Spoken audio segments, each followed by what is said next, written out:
The United States was home to many unique and unusual steam locomotive designs, from the Fontaine to the Chaise to whatever this is. Among these strange designs were the camel locomotives, or camelbacks as they were otherwise known, and while they were by no means perfect, they were unique enough to inspire another country to give the design a go. A country that also had a reputation for building more extravagant and unusual looking locomotives. Belgium.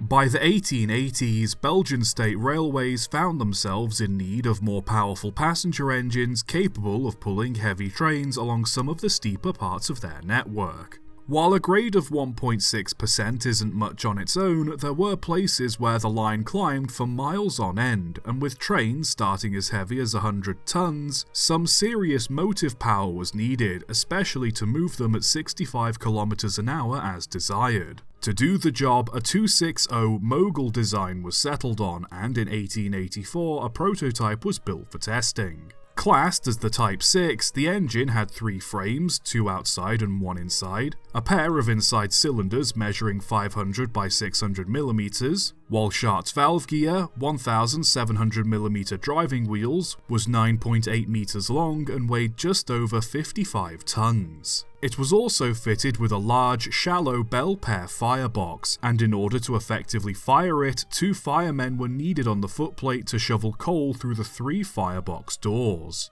Because of this arrangement, there was no room on the footplate for the driver, and so, similar to their American Camel counterparts, a second cab had to be mounted above the leading driving wheels on the right side of the locomotive's boiler, with a voice pipe fitted to allow communication between the 2 cabs. Numbered 1818, it was trialled on Belgium's railway network, and though it proved satisfactory enough for Belgium State Railways to pursue the design further, it still needed a considerable amount of improvements. Notably, it was found to be poorly balanced due to the position of the extra cab and somewhat underpowered for its work. With hopes of improving the design, 1818 was rebuilt with better suspension, a single conventional cab, and most unusually, an additional axle between its rear 2 driving wheels. 2 more Type 6s were built in 1886 following the same original layout as 1818, but with a few minor tweaks to help improve performance. Numbered 1825 and 235, they proved to be better performers than 1818, but again left much to be desired.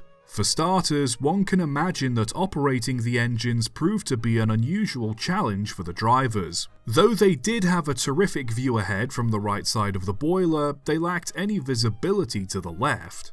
This was an issue most other steam locomotives had, but the driver usually had the fireman to help keep an eye on the other side for him. With the firemen in a separate cab, however, the driver lacked any real direct means of seeing to the left. On top of that, should the driver fall ill or otherwise become incapacitated, the firemen had no direct way to access the controls to safely stop the locomotive, adding more unnecessary risk to operating the engine. Not that the firemen had much chance to pay attention to the driver or their surroundings on account of how often they had to keep shoveling coal. The engines had a reputation for being coal-hungry despite their lackluster performance, and the unique shape of their fireboxes for the time required they be frequently maintained at a heavy cost. All of this, combined with a boiler that couldn't keep up with the demand of the cylinders, left the Type 6s as little more than underwhelming and expensive experiments. Rather than give up on the design, the Type 6 was taken back to the drawing board and refined once more, this time having a smaller firebox and a standard cab layout as well as a few other adjustments to help improve performance. 29 of these new standard Type 6s were built between 1889 and 1894, with the latter half of the engines being built with longer frames, bigger smoke boxes, Roy system radial axle boxes, and a few adjustments to their valve placements. While considerably better performing than their prototype counterparts, they still suffered from many of the same technical problems as their forebears. It wouldn't be until 1904 that the Type 6s would finally become somewhat reliable machines, when 8 of them were fitted with narrower fireboxes and better boilers.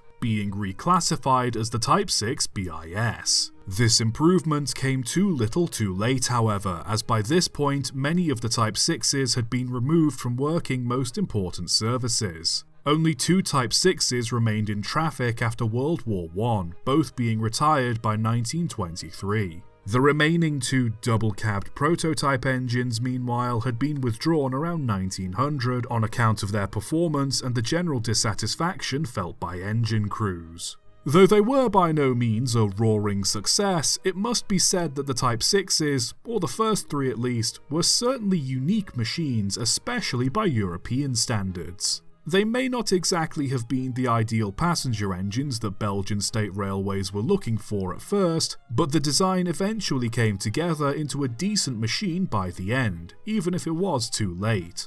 Let's look at the Type 6s then, and remember them as not only odd-looking engines, but also an example that just because something starts off bad at first, doesn't mean it can't be refined into something better. Subscribe for more.